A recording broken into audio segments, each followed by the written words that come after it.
अस्सलाम वालेकुम, this is doctor Samina Taufiq from health with doctor Samina Taufiq YouTube channel. आज हम अपने प्रेगनेंसी सीरीज़ के थर्ड एपिसोड में आपसे थर्ड ट्राइमेस्टर ऑफ प्रेगनेंसी के बारे में बात करेंगे।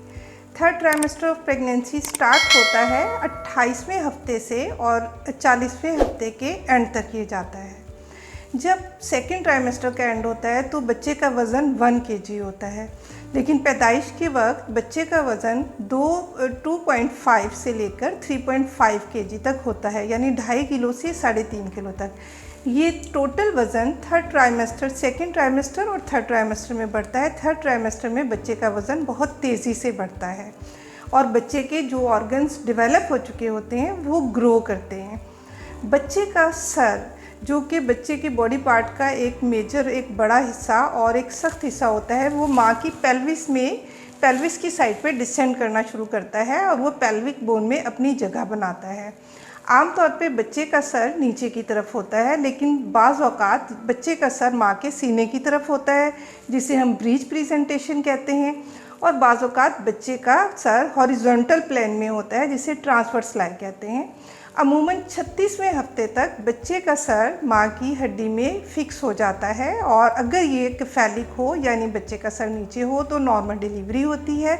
लेकिन अगर बच्चे का सर माँ के सीने की तरफ हो या ट्रांसवर्स लाई में हो तो उस सूरत में नॉर्मल डिलीवरी मुमकिन नहीं होती, और इसका फैसला 36वें हफ्ते में हो जाता है। इसके साथ साथ बच्चे के सेंस ऑर्गन डेवलप होते हैं।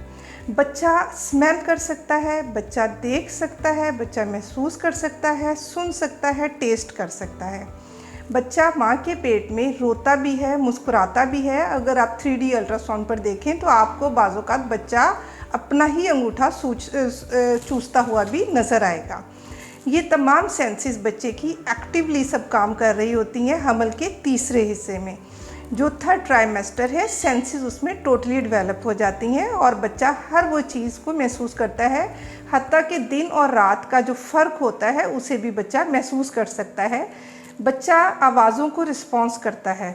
सबसे ज़्यादा रिस्पॉन्स बच्चा माँ की आवाज़ को करता है, माँ की कमांड्स को करता है। माँ अगर उससे किसी ख़ास किस्म की कोई बात होती है तो बच्चा रिस्पॉन्स करता है, वो हंसता है, रोता है, मुस्कुराता है।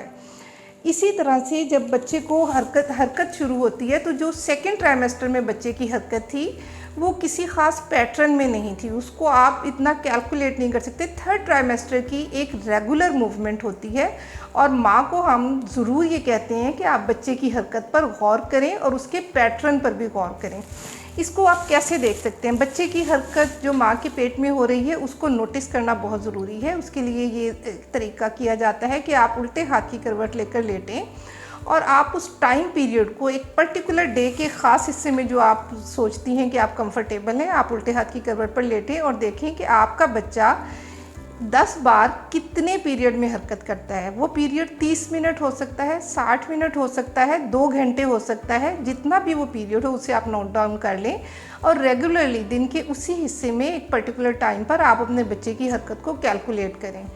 बच्चे की हरकत का पैटर्न भी माँ देख लेती है कि वो किस तरह की हरकत है, लेकिन अगर यही हरकत बच्चे की कम या ज़्यादा हो तो डॉक्टर से फ़ौरन रुजू करें।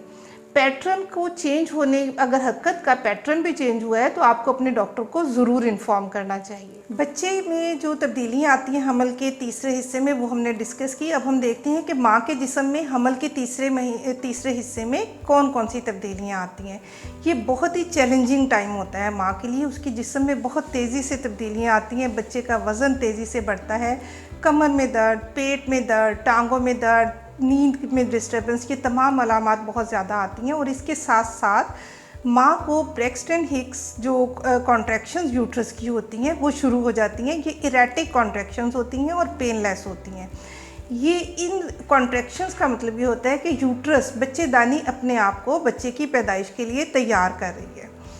जब पेट में, कमर में दर्द हो या आप अनकंफर्टेबल हो तो उसके लिए जो एहतियात आप कर सकती हैं, ढीले ढाले कपड़े पहने, सिंपल फ्लैट शूज़ पहनें, अपनी खुराक का ख़ास ख्याल रखें, रेस्ट करें, रिलैक्स हों और अपने विटामिन्स जो आपको डॉक्टर ने एडवाइस किए वो रेगुलर लें ताकि आपकी सेहत ठीक रहे, आपको खून की कमी ना हो, आपके जिस्म में कैल्शियम की कमी ना हो, क्योंकि बच्चे के पट्टे और हड्डियों की मजबूती के लिए भी कैल्शियम की और विटामिन डी की आपको रेगुलर ज़रूरत होती है।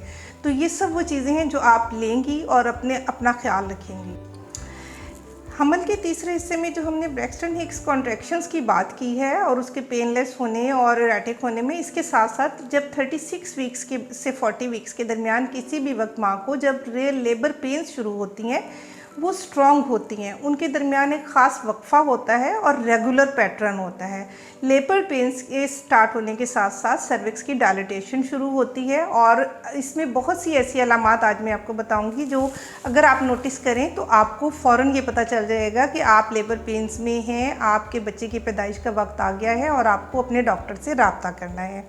एक तो ये कि पीछे कमर से दर्द आपको शुरू होगी जो आगे की तरफ आएगी, वो एक रेगुलर पैटर्न पर होगी और उसके साथ साथ आप ये महसूस देख सकते हैं कि म्यूकस प्लग होता है, वो जब हटता है तो उसमें ब्लड स्टेन्स या म्यूकस मिक्स आपको स्टेन नज़र आता है।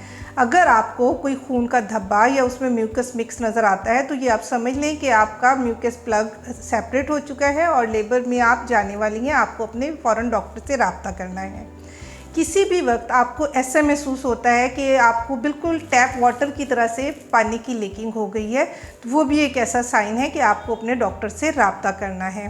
बच्चे की हरकत के पैटर्न में किसी भी तरह की तब्दीली, हरकत का कम होना, ज़्यादा होना या पैटर्न का चेंज होना, हर सूरत में आपको अपने डॉक्टर को इन्फॉर्म करना है। अगर आपको बहुत ज़्यादा उल्टी आ रही है, चक्कर आ रहे हैं और आप महसूस कर रहे हैं कि आपकी कंडीशन ख़राब हो रही है तो आपको फ़ौरन अपने डॉक्टर से रब्ता करना है। हमल के तीसरे हिस्से में माँ को बार बार पेशाब का आना भी नॉर्मल बात है और बाज़ औक़ात पेशाब पर कंट्रोल नहीं रहता। छींक आने की सूरत में, हंसने की सूरत में या कोई वज़न उठाने की सूरत में पेशाब पर कंट्रोल नहीं रहता। ये एक नॉर्मल बात है क्योंकि बच्चे का सर नीचे की तरफ मसाने को दबा रहा होता है, तो इसमें आप परेशान नहीं हो। इसके साथ साथ बाज़ पेशेंट्स में वेरिकोज वेन्स का प्रॉब्लम आ जाता है। वेरिकोज वेन्स अगर आ जाती हैं तो उसके लिए आपको मैं कुछ टिप्स दूंगी कि ज़्यादा देर खड़े ना हो, टाइट स्टॉकिंग्स पहनें और गर्म पानी से नहाएं, हॉट वाटर का शावर लें और कोशिश करें कि जब आप लेटें तो अपने फुट एंड को रेज़ रखें। आप कोई भी कुशन, कोई भी नरम तकिया अपने पाँव के नीचे रख सकते हैं। सोने के लिए जो डिस्कम्फर्ट है उसमें भी आप प्रेगनेंसी पिलो का इस्तेमाल बआसानी कर सकते हैं। उल्टे हाथ की करवट से सोना आइडियल सिचुएशन है। अगर आप थक जाते हैं तो आप राइट साइड की करवट भी ले सकते हैं। सबसे इम्पॉर्टेंट बात जो मैं चाहूँगी कि फैमिलीज़ भी सुने और हस्बैंड भी ख़ास तौर पर इस पर तवज्जो दें कि ख़वातीन इस वक्त इमोशन की एक रोलर कोस्टर में बैठी होती हैं। थर्ड ट्राइमेस्टर जब एंड पर जा रहा होता है 36 वीक्स के बाद, तो डिप्रेशन की भी बहुत सी कंडीशंस आ जाती हैं। उन्हें बहुत सी परेशानी होती है। वो ये सोचती हैं कि बच्चे की पैदाइश का तरीका क्या होगा, नॉर्मल डिलीवरी होगी या सिजेरियन होगा, क्या मैं ये दर्दें ले सकती हूँ, क्या मेरा बच्चा बिल्कुल खैरियत से पैदा हो जाएगा, क्या बच्चे की पैदाइश के बाद मैं अपने बच्चे का सही से ख्याल रख सकूँगी। ये वो तमाम सवाल हैं जो माँओं को परेशान करते हैं और वो डिप्रेशन का शिकार हो सकती हैं। तो ये वो मुश्किल वक्त है जिसमें family, friends and husband specially help कर सकते हैं, उनके इमोशंस को स्टेबल करने में, उन्हें मॉरल सपोर्ट देने में एक पॉजिटिव रोल अदा कर सकते हैं। थर्ड ट्राइमेस्टर में आप अपने डॉक्टर से कब कब रब्ता करें या आपके विज़िट्स कैसे हों, इसके बारे में आपको मैं बताऊंगी कि आपका 36 वीक्स तक आपके हर 2 हफ्ते के बाद आपके डॉक्टर से आपका चेकअप होता है। 28 से 36 हफ्ते तक 2-2 हफ्ते के बाद, 36 हफ्ते से 40 हफ्ते तक आपको हर हफ्ते अपने डॉक्टर को चेक कराना है। 37 से 38 हफ्ते में अगर पहला बच्चा है, पहला हमल है, तो डॉक्टर आपको कॉल करता है और आपकी हड्डी का चेकअप करता है जिसे हम पेल्विक असेसमेंट कहते हैं। ये देखना होता है कि जो आपके बच्चे का सर है वो आपकी हड्डी के मुताबिक उसमें नॉर्मल डिलीवरी के लिए सूटेबल है या नहीं। पेल्विक असेसमेंट का टाइम होता है 37 to 38 वीक्स।